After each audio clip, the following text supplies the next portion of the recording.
তোমার থেকে সবার মনোযোগ কেড়ে নেওয়ার জন্য সরি মা। রাতের পর রাত তোমাকে একটু ঘুমাতে না দেওয়ার জন্য সরি মা। দিনের পর দিন স্কুলের বাইরে রোদে পোড়ানোর জন্য সরি মা। আমার সব দোষীপনার মাসুল গোনার জন্য সরি মা। সরি। সরি। মিথ্যা জ্বরের অজুহাতে স্কুল ফাঁকি দেওয়ার জন্য সরি মা। সরি। সরি। বাইরে থেকে খেয়ে আসার জন্য সরি মা। তোমাকে এখনো সমুদ্র দেখাতে পারিনি বলে সরি মা।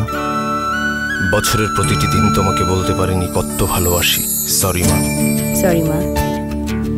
জানি আমার সরি শুনতে তোমার কষ্টই বেশি হচ্ছে, তার চেয়ে না হয় আজ একবার বলি খুব ভালোবাসি মা তোমায়। যেখানেই দিন বদলের চেষ্টা সেখানেই বাংলা লেক।